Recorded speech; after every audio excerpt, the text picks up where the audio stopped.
بسم الله الرحمن الرحيم الحمد لله والصلاة والسلام على حبيبنا محمد وعلى آله وصحبه ومن والاه وبعد السلام عليكم ورحمة الله وبركاته alloh subhanahu va taologa hamdu sanolar, payg'ambarimiz Muhammad Mustafoga durudu salovatlarimiz bo'lsin. Sallallohu ala Muhammad sallallohu alayhi va sallam. Alloh taolo ado etgan ibodatlarimizni o'zi qabul aylasin. Bugungi suhbatimizni xayrli, manfaatli, foydali ilm bo'lishini o'zi hammamizga nasib aylasin. Azizlar, bugungi suhbatimiz ustozimiz muftiy Shayx Nuriddin Xoliqnazar hazratlarining Rabboniy nidolar kitobi asosidagi suhbatimizning navbatdagi qismi bo'ladi inshaalloh.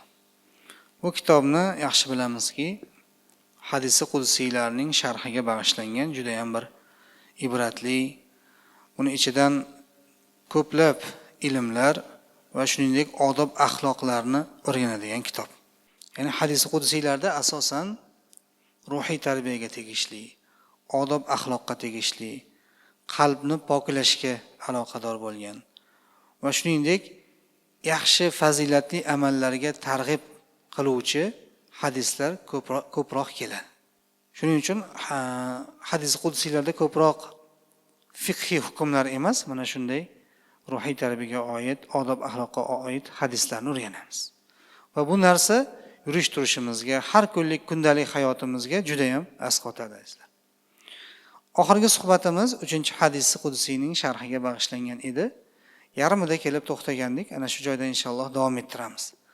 Bu hadisni yana bir eslab o'tadigan bo'lsak, Anas radhiyallohu anhu dan rivoyat qilinadi. Nabiy sallallohu alayhi va sallam aytadilar. Alloh taolo aytdi: "Akhrijū minan nari man zakarani yawman aw khafani fi maqam." Ravohu Tirmizi.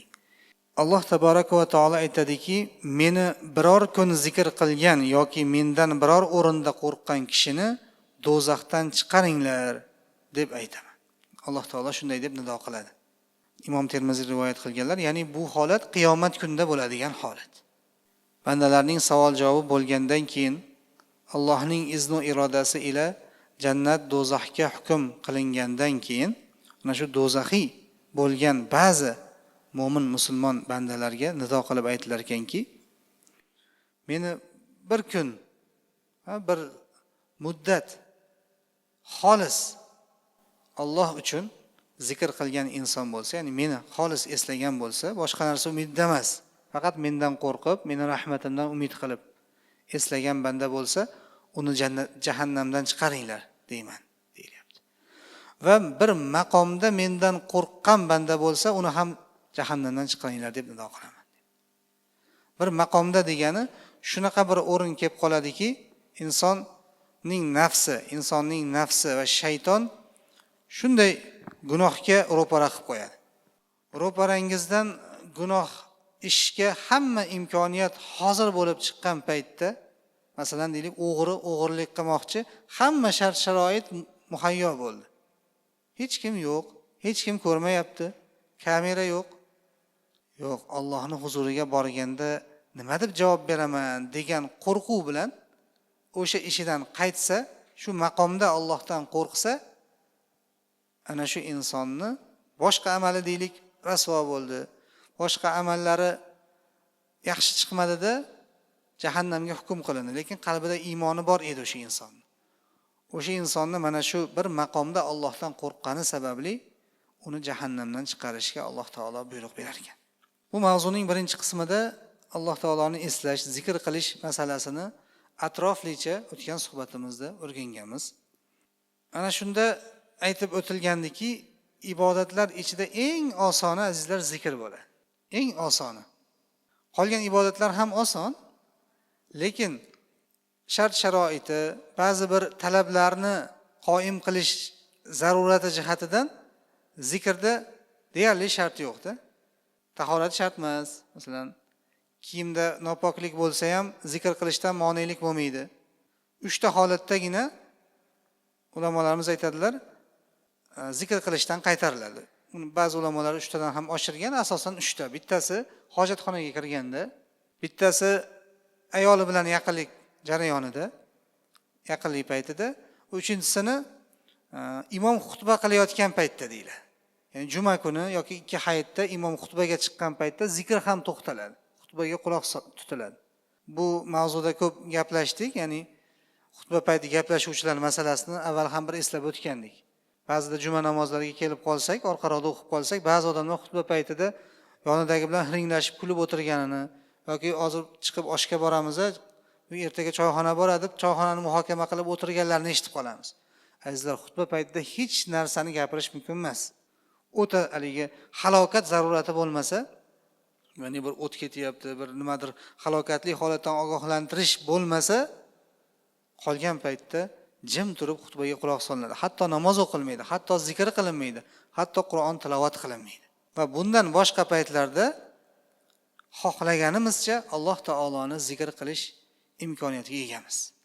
Tahorat bilan bo'lsa, kiyimimiz pok bo'lsa, albatta afzal, albatta yaxshi. Lekin ba'zida banda bunga imkonsiz bo'lib qolishi mumkin. Ana shunday holatda ham zikr qilishdan shariatimiz qaytarmaydi. Zikr qilib ketaveradi va zikrning foydalaridan inshaalloh inson manfaat olaveradi. Ya'ni har bir harfiga Alloh taolo valla savob yozadi, gunohini kechiradi, darajasini oshiradi. Va eng katta foydalardan biri zikr qalbni poklaydi, azizlar. Eng katta nuqson hozirgi kunda mo'min musulmonlarning ichida, hammamizni ham ichimizdagi muammo qalbimizning kasallanganligi. Qalbimizda jarohat bor. Qalb pokligiga, ruhiy tarbiyaga juda muhtojmiz. Mana shundagi ilk qadamlardan biri, demak, Alloh taoloni har doim zikr qilib yurish. Va yana ulamolarimiz avvalgi suhbatimizda ham aytganmiz, har bir a'zoni zikri bo'ladi degan. Har bir a'zoni. Uni qanaqa tushunamiz desa, qo'lni zikri Alloh taolo buyurgan ishlarni bajarish, al-ato yoki berish, ihson qilish. Oyoqning zikri Alloh buyurgan joylarga qadam bosib borish. Tilning zikri Allohni eslash. Qalbning zikri qalbdan Alloh taolo harom qilgan qalbiy illatlar bor, birovga nisbatan husumat qilish, kek saqlash yoki kibrda bo'lish, ujubda bo'lish, manmanlik kabi illatlar, hasadga o'xshagan o'ta qabih razolatlardan qalbni poklash. Bu qalbni zikri ekan. Ya'ni biz ko'pincha nimaga e'tibor beramiz? Songa e'tibor berib qo'yamiz. To'g'ri, son ham maqtalgan. Haqiqatda kimdir masalan namozdan keyin 33 marta subhanalloh, 33 marta alhamdulillah, 33 marta Allohu akbar va la ilaha illalloh vahdahuni aytsa, dengizning ko'pigichalik gunohi bo'lsa ham kechiriladi deyilgan. Songa e'tibor bor. Yoki kim ertalab 7 marta, kechqurun 7 marta falon zikrni aytsa deb songa qiziqtirish ma'nolari ham kelgan. Lekin ko'plab hadislarda birinchi navbatda sifatga e'tibor qaratilgan. Ya'ni qilinayotgan zikrning ma'nosini inson tushunsin, mohiyatini anglasin. O'zi men nima deyapman? Men o'zi kimman? Ya'ni subhanalloh, Alloh taolo hamma nuqsonlardan pok deb yod etyapmiz. O'zimizdan ulug' bo'lgan, bizni yaratgan, bizni tarbiya qilgan zotni eslayapmiz. Ya'ni o'zimizni haqirligimizni, bandaligimizni his qilib, Robbimizni ulug'layapmiz bu zikr bilan. Yoki la ilaha illalloh zikrlarning eng afzali hisoblanadi. La ilaha illalloh. Chunki la ilaha illalloh Muhammadur Rasululloh bu islomning asosi. Islom shuni ustiga qurilgan. Islomning ustuni. Bu nima degani? La ilaha iloh yo'q hech qanaqa. Illalloh, faqatgina Alloh bor. Ya'ni Allohdan boshqa hamma narsadan ilohlikni inkor qilib, faqatgina Alloh taologa ilohlikni sobit qilinyapti. Buni ma'nosi o'ta ulug'. Hozir dunyo hamjamiyatiga, ya'ni dunyodagi yashab turgan insoniyatga shunday nazar soladigan bo'lsak, la ilaha illalloh kamchilik insonlarga nasib qilib turibdi. 7 milliarddan ko'p aholi bor, inson bor, ya'ni yildan yilga u oshib boryapti. Lekin musulmonlar, ya'ni tavhiddagi insonlarning soni shuni 3/1 tashkil qiladi statistika bo'yicha. U ya'ni musulmonman deydiganlar, lekin amal ma'nosida u yana qisqaradi. Ya'ni musulmonman deb turib, musulmonlikning taqozosiga ko'ra 5 vaqt namozni ado etadigan, ro'zani tutadigan, zakotni beradigan, haromdan tiyilib halol ishlarga harakat qiladiganlar yanada qisqaradi. Alloh ziyoda qilsin sonimizni va sifatimizni. Mana shularni tadabbur qilish, tafakkur qilish va Alloh taolo sizu bizni mana shu tavhid ahlidan qilgani uchun shukrlar aytib, doimo zikrda bardavom bo'lishga harakat qilishimiz kerak. Zikrning foydalarini ham alohida sanab o'tganmiz. Yana bir eslab qo'yadigan bo'lsak, zikr shaytonni quvadi, g'am tashvishni ketkazadi. Ya'ni bular hammasi oyat hadis asosida aytilgan. Hozir dalilni aytib o'tirmaymizda, foydalarni ulamolar bitta qilib jamlab qo'ygan. G'am tashvishni ketkazadi, savoblarni ko'paytiradi, xulqni sayqallaydi, xotirjamlik va xursandlik olib keladi, yuzni nurli qiladi, rizqni jalb qiladi, Rahmonni rozi qiladi. U zot o'sha bandani yaxshi ko'radi, bandaning muhabbatiga belgi bo'ladi, qalbni tiriltiradi, g'aflatdan uyg'otadi, banda bilan Robbisi o'rtasidagi uzoqlik yo'qoladi, zikr sababli zokirning gunohlari kechiriladi va yomonliklari o'chiriladi. Uning ma'naviy foydalariga kelsak, zikr so'zga chiroy beradi, qalbni tavozeli bo'lishga sabab bo'ladi, irodani mustahkamlaydi, vasvasa va yomon fikrlardan xalos bo'lishga yordam beradi. Va yana ko'plab sanash mumkin. Mana oxirgisiga ham qisqa to'xtaladigan bo'lsak, vasvasa va yomon fikrlardan xalos bo'lishga yordam beradi. Bugun bir odam bilan gaplashib qoldik. Yonimizga kelibdilar. Bir savolim bor edi, iltimosim bor edi. Tanish ekanmiz. Shu ayolim bilan qizim deydilar, bir ruqiyachiga qatnashyapti. Dam soladigan bir domlaga. Ya'ni u asli qo'shtirnoq ichidagi domla. Oddiy borini aytganda jinkash. Shunaqalar ko'payib ketdi. Seni ichingga jin kirib olgan, kelib o'qisang, men gaplashaman, ana chiqazib yubordim, jin chiqib ketdi ichingdan.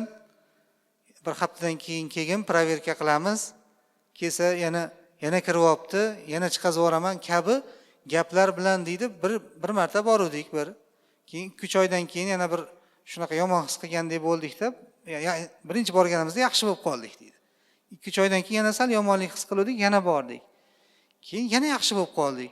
Keyin bir oyda bir boradigan bo'ldik deydi. Keyin bir oyda 2 boradigan bo'lishdi, ya'ni ayoli bilan qizni aytayapti. Endi har hafta borishyapti deydi. Agar ularni qaytarmasangiz har kuni boradigan bo'lishadi, ketishdi. Ya'ni u haqiqiy ustoz emas u, ya'ni birov to'g'ri jin tegishi shariatimizda bor, jin toifasi borligi ma'lum. Lekin uni o'zi jin bilan deylik, jin rostdan tekkan bo'lsa o'shalarga kurashish vositasini o'rgatmayapti. Kurashish uchun, ya'ni uni shug'ullantirib deylik, bir haligi urushga chiqadigan askar bo'lsa, trenirovka qildirib, shug'ullantirib, miltiqni berib otishni o'rgatish kerakmi? Urush maydoniga borayotganda? Yo'q. U hammasini men qilaman deyapti. Menga kelgan, men o'rgataman deyapti-da. Zikr qilishga o'rgatmayotgan bo'lsa, namozni ado etish, ya'ni u insonlarni ustozlar aytadilarki, ruhi ochiq qolgan deydi. Ya'ni shunaqa jin tegib qolgan odamlarni ruhi ochiq qolgan bo'ladi. Ya'ni insonni tanasi bor, ruhi bor. Tanamiz, ruhimiz borligi uchun tik turibdi. Inson vafot etganda mana hadislarda keladi, Azroil alayhissalom kelib ruhni boshdan tortishni boshlaydi. Boshimizdan tortishni boshlaganda birinchi oyoqning uchidan ruh chiqishni boshlaydi. Sekin chiqib boshdan oxiri hammasi chiqib ketadi. O'shaning uchun ko'z ba'zida ochiq qoladi deydi. Ruhiga qarab qolgan insonni ko'zi ochiq vafot etadi deydi. Ruh chiqib ketgandan keyin jonsiz tana bo'lib qoldi. Hech narsa qilib bo'lmaydi uni. Borib kun vorishdan boshqa chora yo'q. Ruh insonni tirik holatda ushlab turadi. Va yana tanani ushlab turuvchi vositalardan biri ruhdan tashqari Alloh taolo shunga moddiy ozuqaga bog'lab qo'yganki, ovqatlanishimiz kerak. Suv va ozuqa, taomlar. Agar bir kun ovqatlanmasak, mazamiz qochib qoladi. 2 kun, 3 kun bo'lsa, necha kundan keyin inson o'ladi. Ya'ni ochlikdan o'ladi. Tanaga ozuqa shunchalik zarur ekanmi, ruhga ham shunchalik ozuqa zarur deydi. Ruh ham ochiqadi. Ruhni to'yintirish esa moddiy narsa bilan emas, ma'naviy narsa bilan bo'ladi. Ya'ni zikr bilan, Qur'on tilovat bilan, Alloh taoloni qalban zikr qilish bilan, qalban qo'rqib, u zotning, ya'ni xavfidan qo'rqib, rahmatdan umid qilish bilan bo'ladi. Tananing rizqning, ruhning ozuqasi shu. Endi ruhga ozuqa berilmasa, har qanaqa bir o'sha jin toifasiga o'xshagan narsalardan yoki boshqa hayotda bo'ladigan qanaqadir tushkunlik vaziyatlardan so'nib qolaveradi odam. Yaqinni yo'qotib qo'ysa ham darrov vasvasaga tushib qoladi. Yoki mol mulkiga biroz talofat yetib qolsa ham yana tushkunlikka tushib qoladi. Ishi yurishmay qolsa yana o'zini yo'qotib qo'yadi va hokazo. Shularni hammasini aritadigan narsa ruhni tiriltirish. Bu esa demak mana bu yuqorida aytganimizdek zikr bilan bo'ladi. Zikr qalbni poklagandan keyin qalbda vasvasa, yomon fikrlar ketadi. Haligi odamga ham aytdiki, siz yaxshi ahli ilm bo'lgan, mana tasavvuf borasida, mana shu ruqiya borasida ham yaxshi ahli ilmlar bor. Falonchi ismlarini aytdik. Mana shu insonlarning oldiga borib maslahat so'rang. Ya'ni bu yo'ldan chiqib ketishning yo'lini so'rang. Va ayolingiz, qizingiz, hatto o'zingizga ham ular ana shu yo'lni, da'vo usulini o'rgatadi. Dori beradi ya'ni. Ana shu dori muolaja bilan sizlar bu holatdan chiqib ketishinglar mumkin. Lekin qilmasdan endi shunaqa ekanda deb turib ko'nib yuradigan bo'lsangiz, boya aytganimdek borib har kuni boradigan bo'ladi, oxiri jinkashga aylanadi. Folbinga aylanadi, boshqacha qilib aytgan. Agar xolis qilayotgan bo'lsa, Alloh uchun pul olmasdan qilsin o'sha odamlar. Yo'q deydi, o'tda deydi, kassasi bor deydi. Kassasiga borib chek olib kirmasangiz kirgizmaydi deydi. Shunaqa darajada ofis qilib olishgan deydi, falon joylariga deydi. Shu darajada bo'lib ketgan. Bularga qarshi, ya'ni asl to'g'ri yo'lni biz eslatib turmaydigan bo'lsak, ko'payib ketaveradi. Ulamolarning gapi bor. Qaysi joyda sunnat tark qilinsa, o'rnini bid'at, zalolat egallaydi degan. Sunnat esa inson o'zi o'qib, o'zini poklab, o'ziga o'zi dam solib yurishi. Payg'ambarimiz sollallohu alayhi vasallam har kun yotishdan oldin Ixlos, Falaq, Nosni o'qib dam urardilar o'zlariga. Qo'llariga dam urib, shuf deb badanlariga surardilar. Mana shunga odatlantirish kerak o'zimizni, farzandlarimizni. Mana bular demak zikrning ba'zi foydalari. Yuqorida qanchasini sanab o'tdik va bundan ko'p yana foydalari bor. Endi hadisning ikkinchi qismi qolganda rajo haqida. Xavf haqida, xavf. Xavf va rajo so'zi doimo birga zikr qilinadi. Buni ulamolarimiz et bilan tirnoqqa o'xshatishadi. Tirnoqni etdan sug'uri bo'lmagandek, xavf bilan rajoni ayro tushunib bo'lmaydi. Shuning uchun ikkovini ham hozir qisqa tushuntirib o'tamiz. Xavf so'zi qo'rqish degan. Ya'ni Alloh taolodan qo'rqish. Qur'oni Karimda bir necha oyatlarda Alloh taolo faqat o'zidangina qo'rqishni bandalariga ta'limini bergan. Va iyaya farhabun yoki fala takhafuhum va khafuni in kuntum mu'minin. Mendangina qo'rqing. Agar mu'min bo'lsangiz faqat mendan qo'rqing, ulardan, ya'ni shayton va uning lashkarlaridan qo'rqmang. Boshqa bir oyatda innallazina hum min khashyati robbihim mushfiqun. Albatta Robbilaridan qo'rqib xavfda turuvchilar deb Alloh taolo mu'minlarni maqtagan. Allohdan qo'rqib xavfda bo'ladilar doim deb. Buni qanday tushunamiz desa, buni ham me'yori bor ekan. Ya'ni doza deymiz-ku, tushuntirish uchun, rus tilidagi so'z. Ana shu me'yordan oshib ketmasligi kerak qo'rqish. Alloh taoloning azobidan qo'rqish. Doimo qalbda qaysi bir gunoh ro'paramizdan chiqsa, qalbimiz bilan Alloh taoloning azobidan qo'rqib, o'sha gunohdan tiyila olishimiz kerak. Bir rivoyat ham keladi. Uskudor degan joyda bir yong'in bo'lgan ekan, qadimda. Katta yong'in bo'lgan. Ana shu yong'inda uylar kul bo'lib, hamma haligi kechqurun uxlayotgan paytda bo'lgan, uyg'onib qolgan, bilgan odamlar turib qochgan to'g'ri kelgan tomonga. Bir yosh balog'atga yetgan 15-16 yoshli qizcha bir tomonga qochib ketadi. Yugurib qochib ketganda qo'rqqanidan o'zini yo'lini yo'qotib qo'yadi. Boshqa joyga borib qoladi, ya'ni kechqurun yarim kechasi. Qarasa bir joyda sham yonib turibdi. Borsa bir masjidda ekan. Masjidda bir mullavachcha yigit dars qilib o'tirgan ekan. Derazani taqillatadi. Qarasa bir xushsurat qiz. Nima bo'ldi desa, shu uyimiz yonib ketdi, butun qishlog'imizga o't ketdi. Ruxsat bersangiz shu bir kecha tunab qolsam deydi. Ha mayli deb masjidga olib kirib, yonida bitta xona bor ekan, xonaga joylashtiradi. Keyin biroz o'tirgandan keyin shayton vasvasa qilishni boshlaydi. Chunki qiz husni chiroyli, masaligi bu ham balog'atga yetgan yosh yigit, o'spirin bola. Shayton har xil narsalarni xayoliga keltirgan paytda yonida sham yorug'ida Qur'on o'qib o'tirgan bo'ladi, o'zi dars qilib. Shamga qo'lini tekkizadi.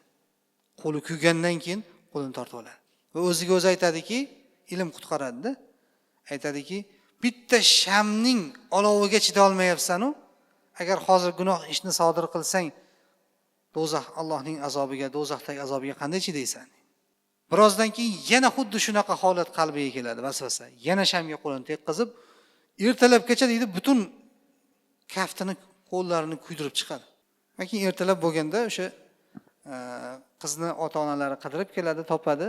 Ya'ni hikoyaning davomi ketadi u yoqda. Keyin bunga o'sha qizni taqvosi uchun nikohlab berishadi. Shu taqvo xotin ham olib keladi unga. Lekin bu yerda asosiy aytmoqchi bo'lgan nuqtamiz xavf haqida.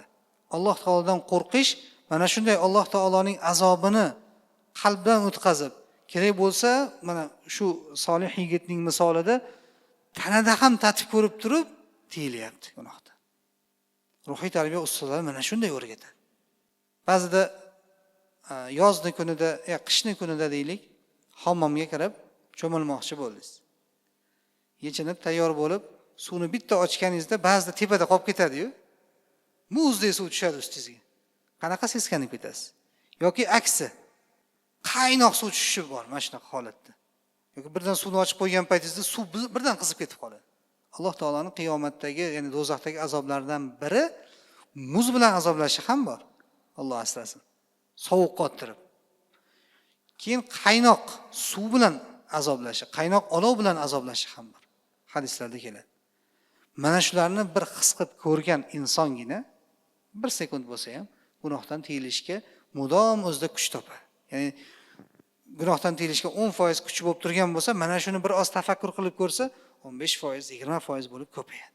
Ya'ni gunohdan tiyilishning uslublari ko'p, bittasi shu. Yana biri Allohni zikr qilish, namoz o'qish. Bir gunoh xayolingga kelsa, darrov tahorat olib namoz o'qi deydi. Innas solata tanha anil fahsha'i wal munkar. Qur'oni Karimda Alloh taolo aytadiki, albatta namoz fahsh va munkardan seni qaytaradi. Lekin qo'rquv shu darajada bo'lmasligi kerakki, ba'zi odamlar bor, endi biz rasvo bo'lib ketgan odammiz. Gunohimiz ko'p, bizni qancha amal qilsak ham baribir do'zaximizda befoyda deydi. Umidsizlikka tushadi. Bu yaxshi narsa emas. Ba'zilar bor o'tiradida, qara deydi, 40 ga kirimmiz yoki 50 ga kirimmiz, hech qanaqa amal qilmaymiz. Rasvo odammiz biz deydi.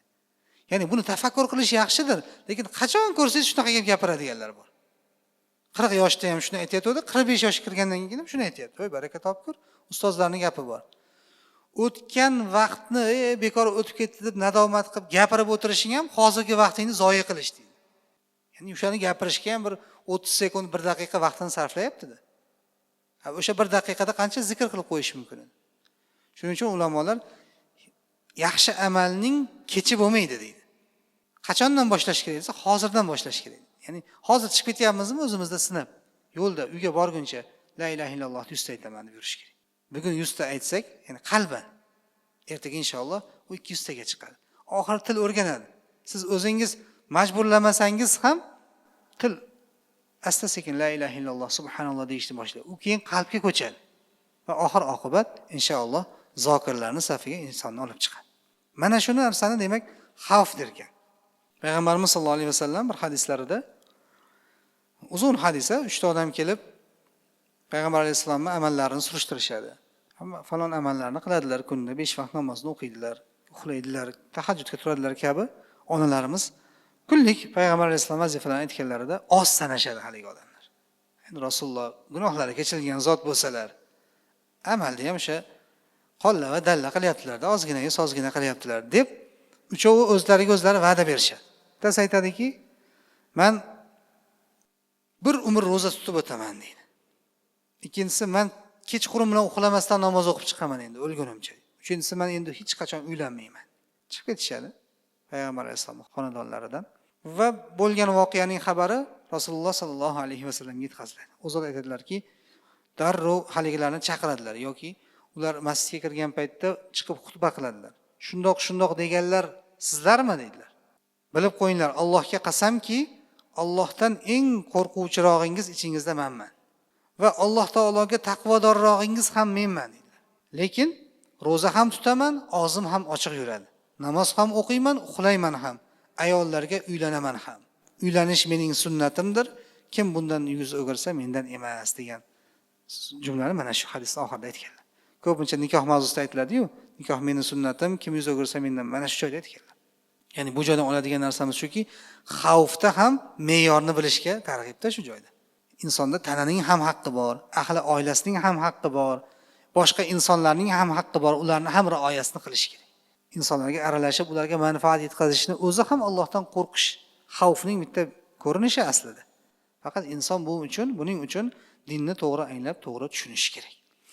Xavfga Alloh taolodan doimo qo'rqib yurgan insonga Alloh taolo ko'p va'dalarni bergan. Bitta hadis bor, buni ham eslab qo'yamiz. Uzun hadis, Abu Hurayra radhiyallohu anhudan rivoyat qilinadi. U zot aytadilarki, Alloh taolo 7 toifa insonni qiyomat kunida arshning soyasidan boshqa soya yo'q kunda o'zining soyasiga oladi. Diqqat qilamiz, 7 ta inson. Mana shu toifalarni iloji bo'lsa hammasi bo'lishga harakat qilishimiz kerak. Bo'lmaganda yarmi, juda bo'lmaganda bittasi. Bittasi ham bo'lmaydigan bo'lsak, Allohning arshidagi soyadan umid qilmaylik aslan. Ya'ni bu joyda 7 ta toifagina Alloh taoloning arshining soyasida bo'ladi qiyomat kunida deyiladi. Birinchisi, odil imom. Imom degani boshliq degani. Har qanday boshliqqa nisbatan aytiladi bu. Ya'ni hukumat rahbari, shahar rahbari, tumanga mas'ul bo'lgan bir korxonaning rahbari, oilaning rahbari adolatli bo'lishi kerak. Ikkinchisi, o'z Robbisining ibodatida o'sgan yosh yigit. Masalan, yoshligidan Alloh taoloning ibodatini boshladi. Balog'at yetgandan boshlab namozni boshladi, ro'zani boshladi, boshqa yaxshi amallarda bardavom bo'lyapti. Bu uning inshaalloh oqibati ham xayrli bo'lsa, qiyomat kunida arshning soyasida soyalanishiga bir dalil ekan inshaalloh. Uchinchisi, qalbi masjidlarga bog'liq kishi.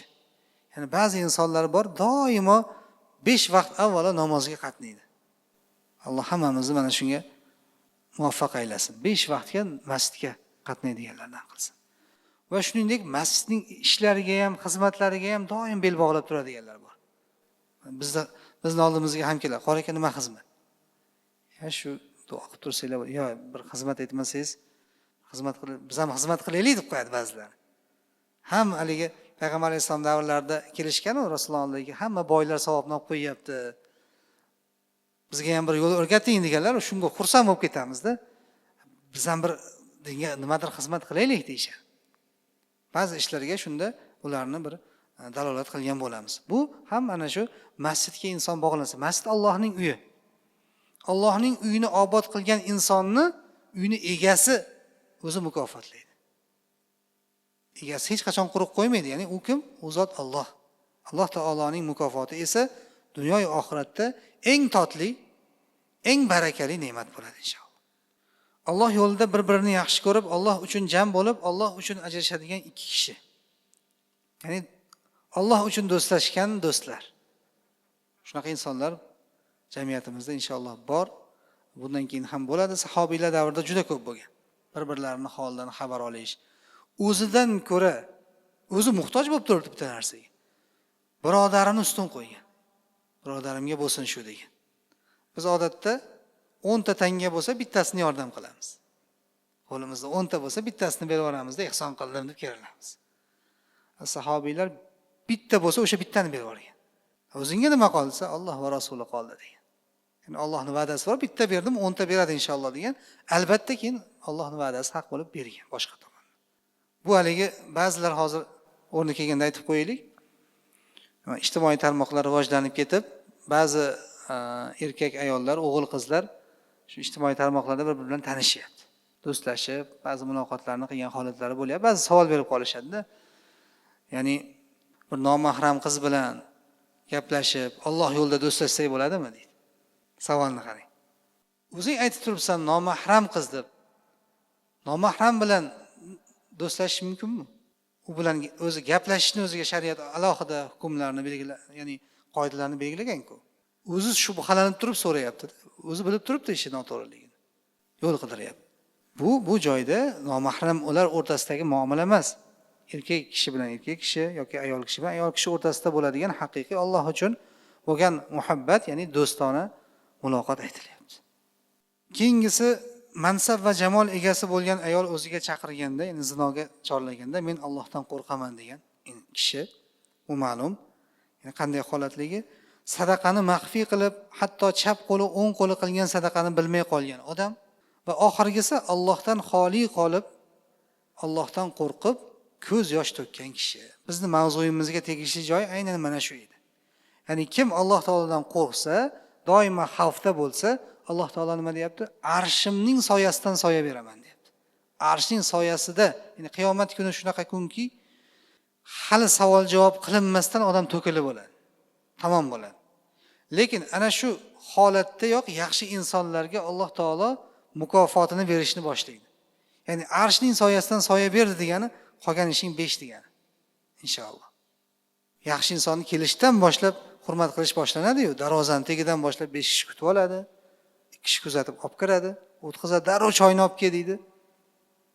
Oshni ham birinchi o'sha odamga beriladi, to'g'rimi? Eng hurmatli odam. Alloh taolo esa o'zini yaxshi ko'rgan bandalarni ikrom qilishda bandadan million, ya'ni beqiyos darajada yuksak bo'lgan zot. Albatta, ikromni o'z joyiga mukammal ravishda qo'yadi o'zi. Endi rajo masalasi, ya'ni aytdikki, xavf va rajo doimo yonma-yon zikr qilinadi. Rajo degani umid qilish degani. Ya'ni Alloh taoloning xavfidan qo'rqib, Alloh taoloning azobidan qo'rqib, azamatidan, buyukligidan qo'rqib va shuningdek rahmatidan umid qilib ham yashash kerak. Agar umid bo'lmasa, yuqorida aytganimizdek, biz tamom bo'ldik, endi do'zaximiz deb odam amalga sutkashlik qilib, ya'ni umidsizlikka tushishni boshlaydi. Rajo esa ana shuni balansini ushlab turadi. Ulamolarimiz eng yaxshisi odatiy holatda xavf va rajo teng bo'lsin deydi. Rajo ham ko'payib ketmasligi kerak edi, ya'ni Alloh taoloning rahmatidan umid. Rahmatga tegishli oyatlarni o'qisangiz, hadislarni o'rgansangiz, juda Alloh taoloning rahmati keng ekan, kechirilmaydigan odam qolmaydi shekilli orasida. Oddiy namozdan keyingi zikrni savobida dengizning ko'pigichalik gunohlari bo'lsa ham kechiriladi deydi. Bunga o'xshagan va'dalar juda ham ko'p. Innal ladina amanu va amilus solihati lahum jannatun tajri min tahtiha al-anhar.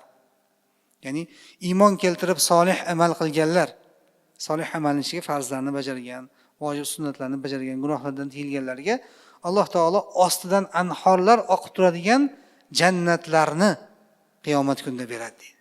Jannat bog'roq, so'rilar, so'ri ya'ni nima deymiz biz? Kravat deymizmi?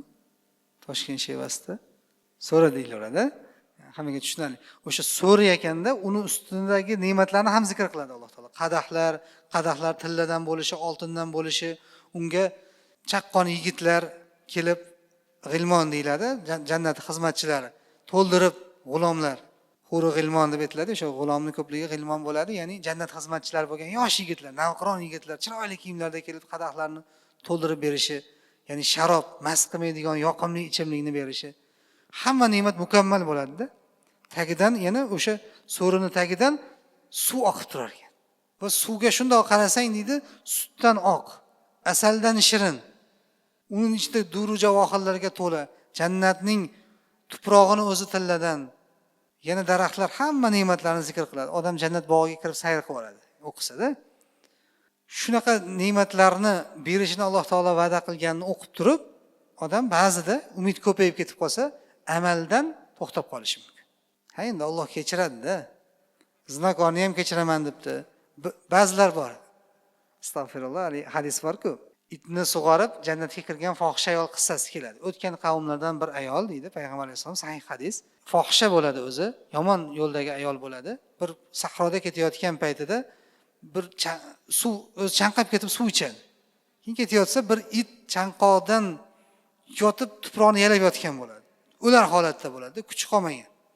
Shunda oyoq kiyimiga suv olib suv beradi. Payg'ambar alayhisalom aytadilar-ki, mana shu bir Alloh taoloning maxluqotiga qilgan, xolis qilgan bo'ladi shu ishini. Ki Xudoning bir maxluqoti ekan shu ham deb xolis Alloh uchun qilgan mana shu amali sababli hamma gunohini kechirib yubordi degan hadis. Ya'ni amali solihi bo'lsa insonni Alloh qabul qilgan bitta amali bo'lsa qiyomat kunida hamma gunohiga kaforat bo'lib ketishi mumkin degan bobda keltiriladi bu hadis. U amalingiz bormi yo'qmi bilmaysiz, lekin qiyomatda ma'lum bo'ladi u. Shuni ushlab oladida, fohisha ayolni kechirgan ekan, biz yaxshi yuribmiz, u kechiradida deydi. Namozni qachon boshlaysiz? Namozni bir kun boshlaymiz, Xudo xolasa. Bittasi aytayapti. Namoz o'qiganlarni ham ko'ryapmiz nima ish qilib yurganini. Namoz o'qimasdan men yaxshi yuribman deydi. Astag'firulloh. Tushunchani noto'g'ri qilib olsa odam hamma joydan yo'l topaveradi. Ya'ni mana shu narsa asli rajoni ko'payib ketgan. Xavf sifati yo'qolib qolganidan bo'ladi. Ikkovini teng ushlashga harakat qilish kerak. Ya'ni Alloh taoloning azobidan qo'rqib gunohdan tiyiladi inson. Alloh taoloning rahmatidan umid qilib gunoh qilib qo'ygandan keyin tavba qiladi. Gunohga baribir inson yo'l qo'yib qo'yishi mumkin, u xatokor. Bizda otamiz Odam alayhissalom xato qilib qo'ygan zotda. Shundan meros bo'lib keladi. Payg'ambarlarning ishi gunoh deyilmaydi, xato deyiladi. Lekin biz o'sha xatoni biz bandamizda payg'ambar emasmiz. Gunohga aylantirib qo'yamiz. Ana shu gunohga tavba qilamiz, nimadan umid qilib? Alloh taoloning kechirishidan umid qilib. Mana shu o'rinda kerak bo'ladi rajo. Mana bunga misol payg'ambarimiz sollallohu alayhi vasallamdan Anas radhiyallohu anhu rivoyat qilgan hadisda uzot aytadilar. Ko'pchilik eshitmagan yangi hadis inshaalloh. Bir yosh yigit o'lim to'shagida yotgan ekan, payg'ambar alayhisalom kiribdi-da, o'zingni qanday his qilyapsan deb hol ahvol so'radilar. Mana shundan bilinadiki, bemorning holidan xabar olish sunnat. Rasululloh xabar oldilar. Allohdan umidim bor, ey Allohning rasuli. Albatta gunohlarimdan xavfdaman dedi. Ya'ni Allohning rahmatidan ham umid qilyapman, lekin bir tomondan qo'rqyapman ham dedi. Shunda Rasululloh sollallohu alayhi vasallam aytdilarki, bu ikkovlari mo'min bandaning qalbida bunga o'xshash holatda jam bo'lsa, albatta Alloh unga umid qilgan narsasini beradi va xavf qilgan narsasidan saqlaydi dedilar. Aynan mana shunday holatda jamlanish kerak dedilar. Ya'ni Allohning rahmatidan ham umid qilyapman dedi, lekin gunohlarimdan xavfdaman dedi. Mana shunday holatda jam bo'lsa, Alloh taolo inshaalloh, ya'ni payg'ambar alayhisalom aytadilarki, shunday jamlansa, qo'rqqanidan Alloh uzoq qiladi. Ya'ni gunohlarini kechirib yuboradi. Umid qilgan narsasini beradi. Allohning rahmatini umid qildingmi? Alloh taolo bir qadam tashlasang, senga 10 qadam tashlaydigan zot. Umid qilyapsanmi? Albatta umid qilganingni beradi deb payg'ambarimiz sollallohu alayhi vasallam aytdilar. Bu hadisni Imom Termiziy rahimahulloh rivoyat qilganlar. Alloh subhanahu va taolo hammamizni xavf va rajo sifatini o'zida mujassam qilgan mo'minlardan bo'lishimizni nasib etsin. So'zimizni Yahyo ibn Muaz rahmatullohi alayhning quyidagi duolari bilan tugatamiz. Ya Robbana, ya Ilahi, qalbimdagi eng totli ne'matlar sendan umid qilishdir. Ya'ni qalbimizdagi ne'matlarning eng kattasi sana rahmatingni umididir, boshqa narsa emas. Tilimdagi eng shirin so'z esa senga hamd aytishdir. Ya'ni doimo Alloh taologa hamd, alhamdulillah, subhanalloh deb zikr qilish so'zimizni eng aksari, eng go'zali bo'lishi kerak.